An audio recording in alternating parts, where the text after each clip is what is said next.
Hello నమస్తే. ఇప్పుడే speed 220 movie చూడటం జరిగింది. ఈ మూవీ ఎలా ఉందో ఒక్క ముక్కలో తెలుసుకుందాం. గణేష్, హేమంత్, ప్రీతి సుందర్, జాహ్నవి ముఖ్య పాత్రలు పోషించగా హర్ష బీజగం దర్శకత్వంలో తెరకెక్కిన ఈ మూవీ ఇక ఇండెప్త్ స్టోరీలోకి వెళ్తే, సూర్య చందు మంచి ఫ్రెండ్స్. ఊళ్ళో జమీందారు అనే భిక్షపతి ఇంట్లో పనిచేస్తూ అందరికీ సహాయంగా ఉంటారు.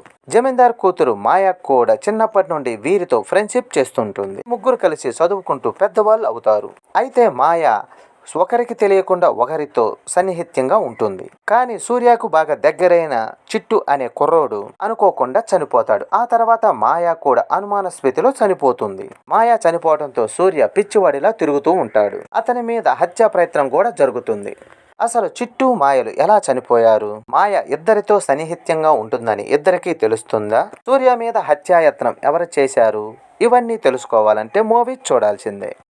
ఈ మూవీ ఎలా ఉందంటే, ఇటీవల యూత్ ని అట్రాక్ట్ చేయడానికి రొమాంటిక్ లవ్ కంటెంట్ తో చాలానే సినిమాలు వచ్చాయి. స్పీడ్ 220 సినిమా కూడా చూస్తుంటే హారెక్స్ 100 సినిమా ఛాయలు కనిపిస్తున్నాయి. మోడర్న్ గా ఇష్టం వచ్చినట్టు ఉండాలి అనుకునే హీరోయిన్, ఆమె ప్రేమ కోసం పరితపించే ఇద్దరు నిజాయితీ గల కుర్రోళ్ళు కథాంశంతో ఈ సినిమా తెరకెక్కింది. రెగ్యులర్ కథే కానీ కొత్త కథాంశంతో చూపించాడు. ఇక ఫస్ట్ హాఫ్ అంతా పాత్రల పరిచయం, ఇద్దరు హీరోలు, హీరోయిన్ పరిచయం, హీరోయిన్ మధ్య సన్నివేశాలు, రొమాంటిక్ సీన్లు సాగుతుంది. సినిమాలో హీరోయిన్ తో రొమాంటిక్ సీన్లు ఎక్కువగానే ఉన్నాయి. ఇక సెకండ్ హాఫ్ లో మాస్ యాక్షన్ సన్నివేశాలు కాస్త ఎమోషనల్ తో సాగుతుంది. సినిమా నిడివి తక్కువగా ఉండటం, ఎక్కడ బోరు కొట్టించకుండా నడిపించడంలో ఈ బోల్డ్ లవ్ స్టోరీ బాగానే అనిపిస్తుంది. అయితే చిన్నప్పటి నుండి బాగానే పెరిగిన అమ్మాయి ఒక్కసారిగా మోడర్న్ గా ఎలా మారిందో ప్రేక్షకుణ్ణి కన్క్లూడ్ చేయలేకపోయాడు. యూత్ ని అట్రాక్ట్ చేయడానికి రొమాంటిక్, మాస్, ఎమోషనల్ సీన్స్ ఈ సినిమా అని చెప్పొచ్చు. ఇక ఈ సినిమాలో ఎక్స్ట్రాగా ఒక ఐటెం సాంగ్ కూడా ఉంది. అది కూడా బోరింగ్ గా అనిపిస్తుంది.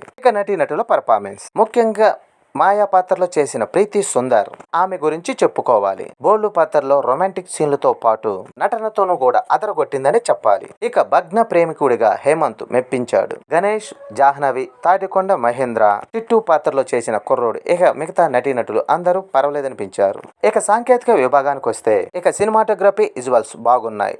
బ్యాక్గ్రౌండ్ మ్యూజిక్ బాగుంది. పాటలు పర్లేదనిపించాయి. పల్లెటూరు బ్యాక్ డ్రాప్ లో జరగటం, లొకేషన్స్ బాగా చూపించాడు. పాత కథే అయినా గాని ఇద్దరు అబ్బాయిలు ఒక అమ్మాయి మధ్య జరిగే ట్రయాంగిల్ లవ్ స్టోరీని కొత్త కథనంతో చూపించడానికి దర్శకుడు ప్రయత్నం చేశాడు.